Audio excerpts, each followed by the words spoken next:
Education ground চ্যানেলে সকলকে জানাই স্বাগত। আশা করি সকলে ভালো আছো। আমি তোমাদের সঙ্গে সৌরভ।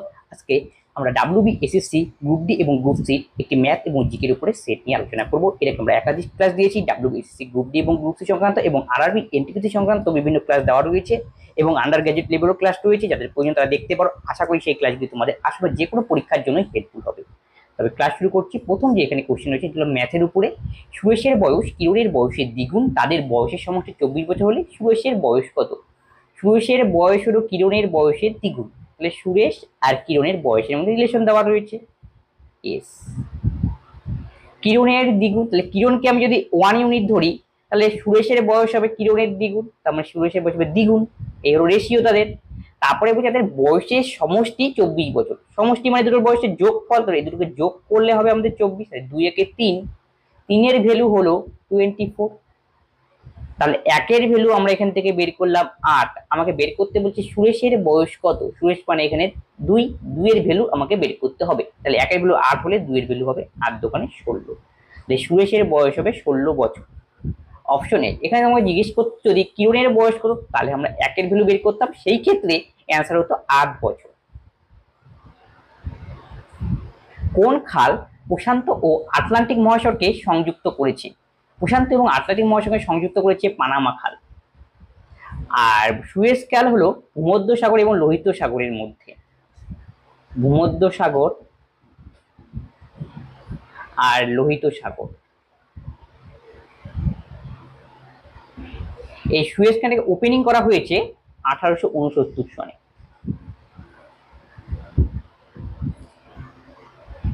এ এবং বি এর বর্তমান বয়স সমষ্টি 55 বছর। 10 বছর আগে তাদের বয়সের অনুপাত ছিল 4:3, এবং তবে এ ও বি এর বর্তমান বয়স কত? এ ও বি নামে দুজন ব্যক্তি ছিল, তাদের প্রেজেন্ট এজের সাম মানে সমষ্টি 55 বছর। 10 বছর আগে 10 ইয়ার অ্যাগো তাদের বয়সের অনুপাত ছিল এ আর বি 4:3। এটা কিন্তু 10 বছর আগের অনুপাত, এটা মাথায় রাখতে হবে। তাহলে অনুপাত করে উঠতে তাহলে কিছু এক্স দিয়ে গুণ করে দেই আমরা, তাহলে 4x আর 3x। এই যে এখানে বয়স পেলাম সেটা হলো 10 বছর আগের বয়স। তাদের বর্তমান বয়স কত হবে? এটা এগো। প্রেজেন্ট বয়স হবে, তার মানে এর সঙ্গেও 10 যোগ করতে হয়, বির সঙ্গেও 10 যোগ করতে, তাহলে এর সঙ্গে 10 যোগ করি 4x + 10। বি এর সাথেও 10 যোগ করে দাও, তাহলে হবে 3x + 10। এখন কি বলছে? তাদের বর্তমান সমষ্টি আবার দেওয়া 50, তাহলে আমি প্রেজেন্ট তো বের করে নিলাম। তাহলে এই দুটোর সামই তার মানে নিশ্চয়ই 55। তাহলে এখন বলতে পারি যোগ করে দেবো 4 3 7x। যোগফল যেহেতু বলছে সমষ্টি, 4 3 7x, 10 10 20 সমষ্টি বলছে, সমষ্টি করা হলো, যার ভ্যালু 55। তাহলে 7x = 35। তাহলে x এর মান আমরা এখান থেকে বের করব 5। x এর ভ্যালু এখান থেকে বের হলো 5, কিন্তু আমাকে x এর ভ্যালু বের করতে পারি। আমাকে b এর বর্তমান বয়স কত? তাহলে b এর বর্তমান বয়স হলো 3x + 10, আর এর বয়স 4x + 10। মানটা তোমাকে বসাতে হবে। তাহলে a আর b এর মান আমরা বের করে নিই। তাহলে 4 5 20 আর 10 30। এই যে এখানে মান বসালাম প্রেজেন্টের জায়গায়, 4 5 20 আর 10 30। এর বয়স 30 আর b এর বয়স 3 5 15 আর 10 25। Option D.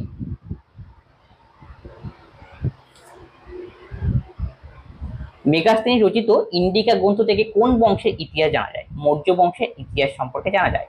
তাই মেগাস্তেনিস পরীক্ষায় জিজ্ঞেস করবে কার সময় এসেছিল? মৌর্য বংশের সময় এসেছিল। তো প্রথম চন্দ্রগুপ্ত মৌর্য ছিলেন মৌর্য বংশের প্রতিষ্ঠাতা, আর মৌর্য বংশের শ্রেষ্ঠ শাসক ছিলেন সম্রাট অশোক।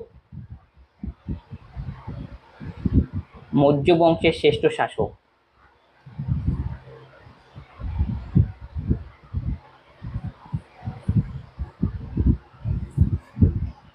এসআই পদ্ধতিতে তাপমাত্রার একক কি? এসআই পদ্ধতিতে তাপমাত্রার একক হলো কেলভিন। পাস্কাল হলো চাপের একক, প্রেসার। চাপ = আমরা জানি বল বাই ক্ষেত্রফল।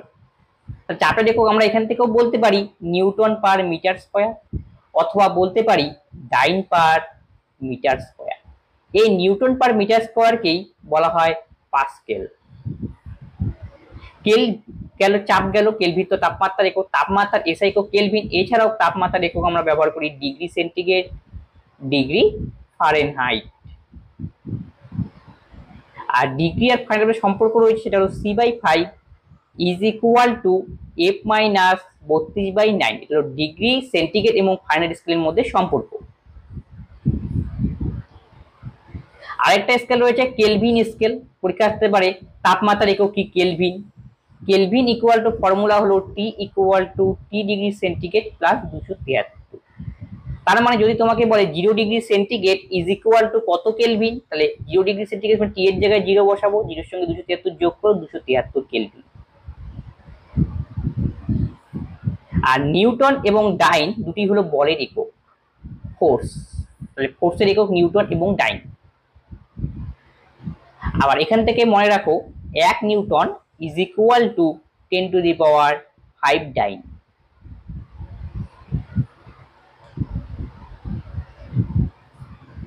দি hound of the Baskervilles, the hound of the Baskerville কে লিখেছিলেন? এটি লিখেছেন আর্থার কোনান ডয়েল। ডনের ড থাকতে পারে। আর তারও একটা বিখ্যাত সৃষ্টি, সেটা তোমরা জানো, সেটা শার্লক হোমস। Sherlock Holmes.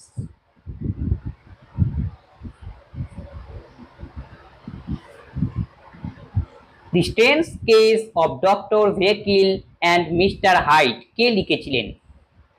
এটা লিখেছিলেন option C Robert Louis Stevenson. Rabi শস্য কোন সময় রোপণ করা হয়? রবি শস্য সাধারণত ঠান্ডার দিনে রোপণ করা হয়, তার মানে সঠিক উত্তর হবে অপশন বি অক্টোবর নভেম্বর মাসে। গম হলো এক ধরনের রবি শস্য, ধান কিন্তু খারিফ শস্য। আমরা সাধারণত বর্ষাকালে ফসল বলা হয়, যে সমস্ত ফসল ঠান্ডার দিনে বয় সেটাকে আমরা বলি রবি ফসল। আর রবি ফসল মেইনলি রবি ফসল সাধারণত হবে অক্টোবর নভেম্বর, সেটাকে রোপণ করা হবে এবং কাটা হবে মার্চ মাসে, MARCH মার্চ মাসে। আর খারিফ ফসল বললে বর্ষাকালের গ্রীষ্মকালের ফসল, খারিফ ফসল জুন মাসে বোনা হয়, জুন, আর কাটা হয় অক্টোবর নভেম্বর মাসে। এটা খারিফ শস্য। a + b = 5, a - b = 3, তবে ab এর মান কত? ab এর মান বের করার একটা ফর্মুলা রয়েছে, সেটা হলো a + b/2 তার whole square minus a - b/2 তার হোল স্কয়ার। a + b এর মান 5, তাহলে 5/2 তার হোল স্কয়ার মাইনাস 3/2 তার whole square. 5 × 5 = 25 divided by 4 minus 3 × 9/4। 25 থেকে যদি 9 যায় তাহলে 16, নিচে থাকবে 4। তাহলে সঠিক উত্তর হবে আমাদের 4, অপশন ডি। এছাড়াও এমনি তোমরা পাতিভাবে করতে পারো। দেখো a + b যদি ফর্মুলা না জানা থাকে সেক্ষেত্রে কোনো ব্যাপার নয়, a - b = 3। এটাকে 1 নং সমীকরণ ভাববে, পরেরটাকে 2 নং সমীকরণ। তাহলে 1 আর 2 যোগ করব, যোগ করলে তাহলে কি হবে? bb তো কাটা যাবে, প্লাস আর মাইনাস, তাহলে 2a হবে ইকুয়াল টু 8, তাহলে a ইকুয়াল টু 8/2। তার মানে এর মান বেরোবে আমাদের 4 গেল। এবার আমরা এখান থেকে b এর মানটা বের করি। b এর মান এখান থেকে এর মান বসিয়ে দাও, তাহলে এর মান যদি 4 হয় তাহলে b এর মানকে অবশ্যই 1 হতে হবে। এর মান 4, b এর মান 1, বিয়োগ করে 3 আসছে, তার মানে বোঝা গেল b এর মান 1 হবে। তাহলে এখান থেকে ab করে দাও, ab = 4 × 1 মানে 4। দুটি বৃত্তের ব্যাসার্ধের পার্থক্য 7 সেন্টিমিটার, ক্ষেত্রফলের পার্থক্য এত, তবে ক্ষুদ্র বৃত্তটির ব্যাসার্ধ কত? তাহলে বৃত্তের ক্ষেত্রফলের ফর্মুলা হলো এরিয়ার ফর্মুলা πr²। তাহলে এই ক্ষেত্রফলের পার্থক্য দেওয়া হয়েছে, আমি এটাকে দেখতে পারি প্রথম বৃত্তের ব্যাসার্ধ, ছোট বড় বৃত্তের ব্যাসার্ধ r1 স্কয়ার মাইনাস ছোট বৃত্তের ব্যাসার্ধ r2, তাহলে πr2 স্কয়ার। বড় বৃত্তের r1, এই জন্য বড় বৃত্তটাকে মাইনাসের আগে দেখলাম, যেহেতু বড় বৃত্তের ক্ষেত্রফলটা বেশি হবে, ছোট বৃত্তের ক্ষেত্রফল কম, ওই জন্য মাইনাসের পরে দেখলাম। এবং এই যে ক্ষেত্রফল দেওয়া রয়েছে তার পার্থক্য দেওয়া রয়েছে 1078। তাহলে পায়ের মান আমাদের জানা 22/7, পাই কমন নিয়ে নিলাম এখান থেকে, তাহলে r1 square minus r2 square is equal two 1078। তাহলে 11 দিয়ে যদি কাটাকাটি করি, 11 দোকানে 22, 11 দোকানে 22, 9 11 99, আর 8 11 88। 2 দিয়ে যদি তোমরা কাটাকাটি করো,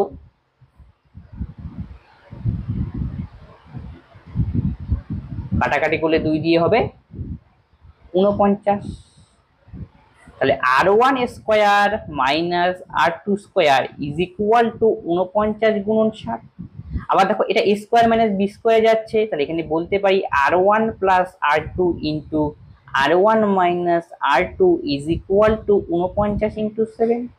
আবার দুটো বৃত্তের ব্যাসার্ধের পার্থক্য, বড়টার থেকে ছোটটা যদি বাদ দেই, R1 মাইনাস R2 যার ভ্যালু দেওয়া রয়েছে 7, তাহলে মাইনাসের জায়গায় আমরা 7 বসিয়ে দেবো। এই জায়গায় যদি 7 বসাই তাহলে এই 7 কাটা। তাহলে এখন পড়ে এলো R1 plus R2 is equal two 49। তাহলে আমি বলতে পারি এখানে আবার R1 plus R2 equal to 49। এখন সমাধান করে আমাদের বের করতে হবে ক্ষুদ্র বৃত্তের ব্যাসার্ধ, দুটোই বের করে দিচ্ছি। R1 মানে বড় বৃত্তের ব্যাসার্ধ, তাহলে দেখো প্লাস আর দেখো মাইনাস আর প্লাস আকারে রয়েছে। এই টাইপের থাকলে যখন R1 মানে বড়টার মান বের করবো প্লাসের আকারটা, তখন যোগ করে 2 দিয়ে ভাগ করতে হবে। একটু আগে আমরা বুঝলে 49 আর 60 যদি আমরা যোগ করি তাহলে হবে 9 7 16 56, তাকে 2 দিয়ে ভাগ, তাহলে হবে 28। তাহলে বড় বৃত্তের ব্যাসার্ধ হলো 28। ছোট বৃত্তের ব্যাসার্ধ কত হবে, মান বসিয়ে দাও। তাহলে R2, তাহলে 28 থেকে যদি 21 হবে ছোট বৃত্তের ব্যাসার্ধ, বড় বৃত্তের 28, তাহলে 28 থেকে 21 বাদ দিলে 7, 28 আর 21 যোগ করলে 49। তো ছোট বৃত্তের ব্যাসার্ধ আমাদের 21 আর বড় বৃত্তের ব্যাসার্ধ আমাদের 28। তাহলে ছোটটা বের করতে বলছে, তাহলে 21 হবে আমাদের সঠিক উত্তর।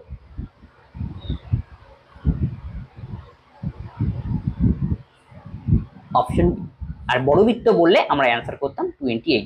আর এখান থেকে মনে হবে যখন 1 নং এরকম কোনো একটা ইকুয়েশন যদি বিয়োগ এবং যোগ আকারে থাকে, তখন যদি মান বের করতে হয় R1 এর মান বের করবো, R1 এর প্লাস যোগ করে 2 দিয়ে ভাগ, আর R2 বের করতে বিয়োগ করে 2 দিয়ে ভাগ করতে পারো, মান বসানো দিয়েও করতে পারি, কোনো অসুবিধা নেই। মিতিন মাসির স্রষ্টাকে, মিতিন মাসির স্রষ্টা হচ্ছে সুচিত্রা ভট্টাচার্য। অপশন ই হবে সঠিক উত্তর। শীর্ষেন্দু বঙ্গের বিভিন্ন ডিটেকটিভ টাইপের লেখা লেখেন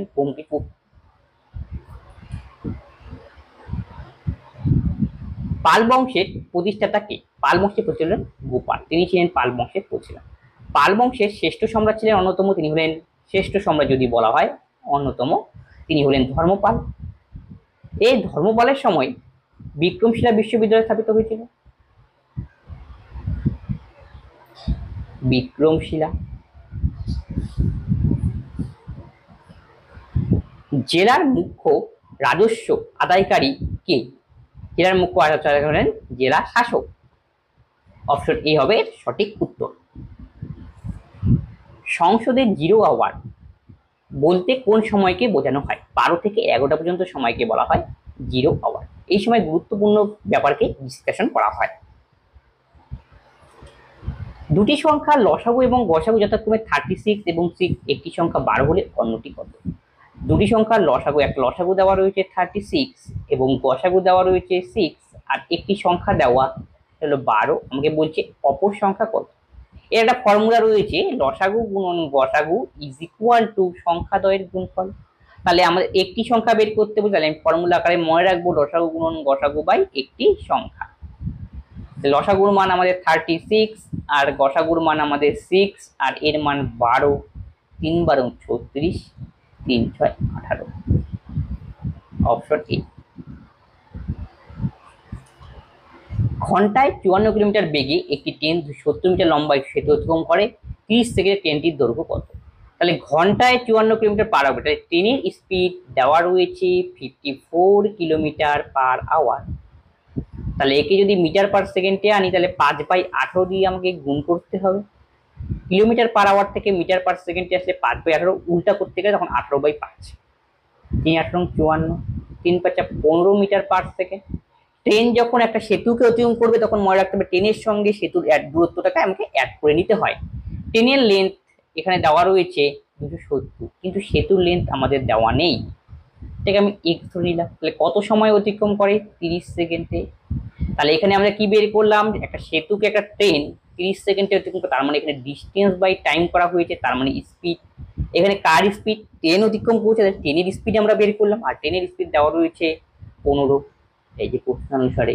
তাহলে x ইকুয়াল টু 3 × 45 450 মাইনাস 270, 0 0, 15 থেকে 7 বিয়োগ করলে 8, 4 থেকে 3 বিয়োগ করলে 1, 180 হবে এই অঙ্কের সঠিক উত্তর। জাতীয় মানবাধিকার দিবস কোন দিনটিকে পালিত করা হয়? 10ই ডিসেম্বর তারিখে। 8ই মার্চ পালন করা হয় national women day. National women day. 6ই আগস্ট হিরোশিমা ডে হিসেবে পালন করা হয়। হিরোশিমা, কারণ 6ই আগস্ট এবং 9ই আগস্ট, 6ই আগস্ট হিরোশিমা এবং নাগাসাকিতে বোমা ফাটানো হয়েছে। দ্বিতীয় বিশ্বযুদ্ধের সময় জাপানের উপর আমেরিকা বোমা ফেলেছিল। এই দিন থেকেই স্মরণে রাখতে 6ই আগস্ট হিরোশিমা দিবস হিসেবে পালন করা হয়। একজন ব্যক্তি 400টি কমলালেবু ক্রয় করে এবং সমগ্র ক্রয় মূল্য 320টি কমলালেবু বিক্রয় করলে তবে তার শতকরা লাভ করো। তার মানে 400টি কমলালেবু সিপি ইজ ইকুয়াল টু 320টি কমলালেবুর এসপির সমান। তাহলে এখানে যদি ছোট করে দেই তাহলে আমরা কাটাকাটি করি, তাহলে 8 দিয়ে কাটাকাটি করো, 5 8 40, 4 8 32। তাহলে আমি বলতে পারি 5টা কমলালেবুর ক্রয় মূল্য, 5টার ক্রয় মূল্য ইজ ইকুয়াল টু 4টার বিক্রয় মূল্যের সমান। তাহলে এখান থেকে বলছে লাভ কত। লাভ যখন আমরা বের করবো এই টাইপে দেওয়া থাকলে তখন আমি ডিফারেন্সটা নেব, 5 থেকে 4 বিয়োগ করলে 1, আর যেটা সেলিং এর নিচে রয়েছে সেটাকে নিচে দিতে হবে, এটা মাথায় রাখতে হবে। ইন্টু 100% বের করার জন্য 4 25 100, তাহলে 25% হবে এই অঙ্কের সঠিক উত্তর, অপশন বি। এটা এই কারণেই হলো, ধরো 5টার সিপি 4টার এসপি সমান, তুমি ধরে নাও সেটার দাম হলো 20 টাকা। তাহলে 5টার সিপি যদি 20 টাকা হয় তাহলে একটার সিপি আমি বলতে পারি 4 টাকা। আবার 4টার এসপি 20 টাকা, তাহলে একটার এসপি আমি বলবো এখন 5 টাকা। তাহলে একটার সিপি 4 মানে ক্রয় মূল্য 4, একটার বিক্রয় মূল্য 5, তাহলে নিশ্চয়ই লাভ হলো। কত টাকা লাভ হলো? 1 টাকা লাভ হলো। আর লাভেরা এখানে ক্রয় সি এর উপর, সবসময় ক্রয়ের উপর বের করি এই ক্ষেত্রে 25%। এই জন্য ডাইরেক্ট এটা করতে হয়। ডাইরেক্ট তোমরা এইভাবে করবে পরীক্ষার সময়, বুঝলে লজিকটা কেন এখানে বিক্রয় মূল্য যেটা দেওয়া হয় 4টার দেওয়া রয়েছে সেটাকে কেন নিচে দেওয়া হয়। কর্কটক্রান্তি রেখা কবে লক্ষ্য করা যায়? সেটা হলো কর্কট সংক্রান্তি কখন লিখতে পাওয়া যায় সেটাই বলছে। এরপরে কর্কট সংক্রান্তি অনুষ্ঠিত হয় 21শে জুন তারিখে। আর 21শে জুনই সবচেয়ে বড় দিন, উত্তর গোলার্ধে সবচেয়ে বড় দিন, উত্তর গোলার্ধে সবচেয়ে বড় দিন। এই দিনই ওয়ার্ল্ড যোগা ডে হিসেবে পালন করা হয়, যোগা ডে। আর 22শে ডিসেম্বর উত্তর গোলার্ধে কিন্তু সবচেয়ে ছোট দিন, সবচেয়ে ছোট দিন। দক্ষিণ গোলার্ধে ঠিক তার উল্টো হয়। 21শে মার্চ আর 23শে সেপ্টেম্বর এই দিনটাকে মহাবিষুব বলে। বিষুব কথার অর্থ হলো সমান দিন রাত্রি। তাহলে 21শে মার্চে হয় মহাবিষুব, মানে সমান দিন রাত্রি, মহাবিষুব। আর 23শে সেপ্টেম্বর পালন করা হয় জলবিষুব।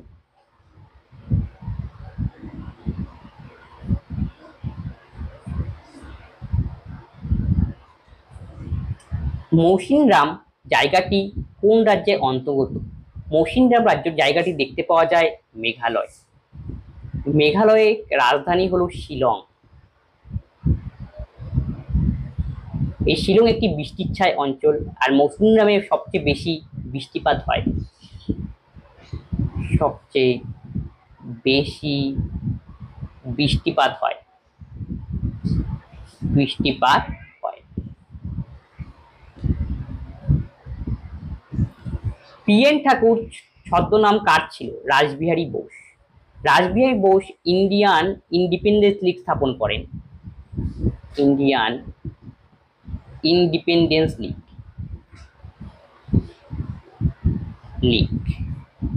স্থাপন করেছিলেন 1942 সনে। পরবর্তীতে এই ইন্ডিয়ান ইন্ডিপেন্ডেন্স লীগের দায়িত্ব সুভাষচন্দ্র বোসকে দিয়ে দেওয়া হয়। এই যে ইন্ডিয়ান ইন্ডিপেন্ডেন্স লীগ রয়েছে এটা পরে ইন্ডিয়ান ন্যাশনাল আর্মিতে পরিণত হয়।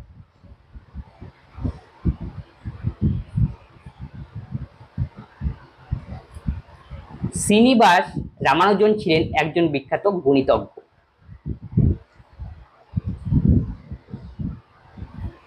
কততম সংবিধান সংশোধনের দ্বারা ভোটাধিকারের বয়স 21 থেকে 18 করা হয়? 61তম অ্যামেন্ডমেন্ট, যেটা সংগঠিত হয়েছিল 1988 সনে। আর ইনঅ্যাক্ট মানে কার্যকরী ফোর্স সেটা হয়েছিল 1989। এই জন্য অনেক সময় অপশনের মধ্যে 1988 এবং 1989 থাকে, তুমি প্রশ্ন দেখে অ্যান্সার করবে। ফোর যদি বলা হয় সেটা হবে 1989, আর তৈরি হয়েছিল 1988 ইনঅ্যাক্ট। ইউএনআইসিইএফ এর সদর দপ্তর কোথায় অবস্থান করেছে? এর সদর দপ্তর রয়েছে অপশন বি নিউ ইয়র্ক। এর ফুল ফর্ম হলো United Nation International Children Emergency Fund. United Nation international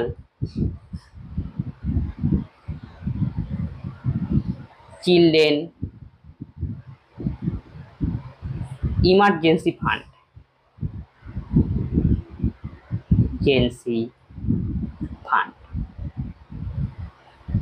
প্যারিসে রয়েছে ইউএনইএসসিওর হেডকোয়ার্টার। ইউএনইএসসিও।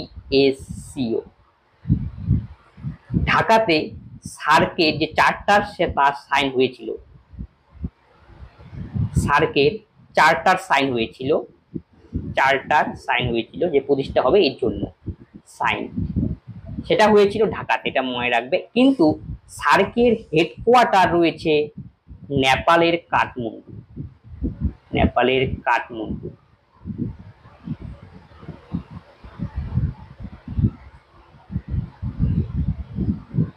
সেটা স্থাপিত হয়েছিল 1985 সনে। সিঙ্গাপুরে রয়েছে এপেকের headquarter, Asia Pacific economic cooperation. তা অঙ্ক, এই টাইপের অঙ্ক দিলে পরে সবসময় আমরা পেছন থেকে শুরু করব। যেমন 49-এর বর্গমূল হলো 7, 7কে 29 সঙ্গে সাম করে, যেহেতু যোগ চিহ্ন রয়েছে, 29 যোগ করে 36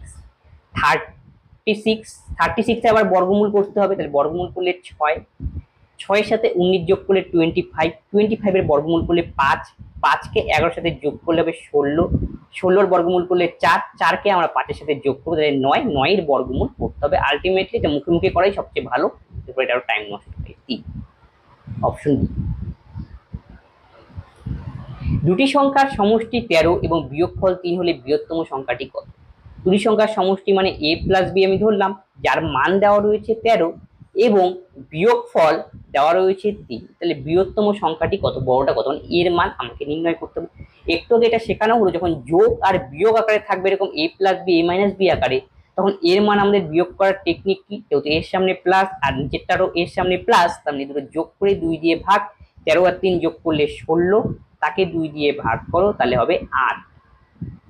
তাহলে এর মান যদি 8 হয়, তাহলে বি এর মান এখানে পুট করে দাও, তাহলে 8টা বি এর মান হবে 5, 8 আর 5 যোগ করলে 13, আবার 8 এর থেকে 5 বিয়োগ করলে 3, তাহলে এর মান আমরা বের করলাম এখান থেকে 8, আর বি এর মান বের করলাম আমরা 5। আমাকে বলছি বৃহত্তমটা কত, তাহলে সঠিক উত্তর হবে 8। পরেরটা সিম্পলিফিকেশন টাইপের অঙ্ক, একে বলে সিরিজের অঙ্ক। এই টাইপের অঙ্ক দেখলে দিলে পরে তুমি প্যাটার্নটা লক্ষ্য করো, প্যাটার্নটা কিভাবে চলছে। দেখো প্রথম দুটো টাইম দেওয়া রয়েছে 1+1/2, একে যদি আমরা যোগ করি তাহলে দেখতে পাবো 3/2। নেক্সটটা তারপরে গুণ চিহ্ন, 1+1/3 যোগ করে 3 অক্ষে 3, 4/3। আর না করলেও হয়, তাও আমি দেখিয়ে দিচ্ছি, 4 অক্ষে 4, 5/4। এখন দেখো এই তিনটে টার্ম নিয়ে আমরা কি অনুধাবন করতে পাবো, প্রথমটার উপরেরটা দ্বিতীয়টার নিচেরটা কাটাকাটি যায়, আবার দ্বিতীয়টার উপরেরটা প্রথমটার নিচেরটা কাটাকাটি যায়। আলটিমেটলি পড়ে থাকবে কি, পড়ে থাকবে বোঝা যাচ্ছে যে প্রথম যে টার্মটা রয়েছে 1-এর থেকে 1/2 যোগ করলে পরে আমরা 3/2 পাই, তার মানে এই 2 নিচের টার্মটা পড়ে থাকবে, প্রথমটার হরটা পড়ে থাকবে। তারপরে পড়ে থাকবে আরো কি, শেষের যে টার্মটা থাকবে তার লবটা পড়ে থাকবে যোগ করার পর। শেষের টার্ম আমাদের কি রয়েছে 1+1/8, যোগ করলে হবে 88-কে 89/88। সব আলটিমেটলি কাটাকাটি যাবে, কাটাকাটি গেলে তাহলে পড়ে থাকবে কি, শেষেরটার উপরের টার্ম মানে লব, আর প্রথম টার্ম একদম যেটা থাকবে সেটার হর। এটাই তো আমরা বুঝতে পারছি প্রথম দুটো ইন্টু ক্যালকুলেশন করে। তাহলে আলটিমেটলি আমি অ্যান্সার বলতে পারি সব কাটাকাটি যাওয়ার পর শেষেরটা লব বাই প্রথমেরটা হর, 89/2 হবে সঠিক উত্তর। একে যদি আমরা দশমিকে আনি তাহলে 44.5।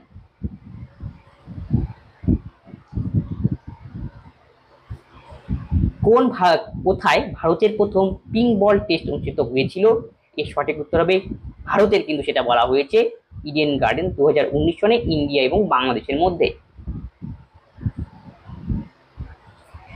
কোন সংখ্যা হতে তাহার 40% বিয়োগ করলে বিয়োগফল 300 হয়। কোন সংখ্যা আমরা জানি না, সেই সংখ্যাটাকে আমি 100 ধরবো।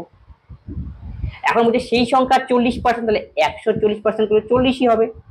এই দুটোকে যদি ডিফারেন্স করি মানে বিয়োগ করি তাহলে আমাদের 60 হয়। এই 60 এর ভ্যালু দেওয়া রয়েছে 300।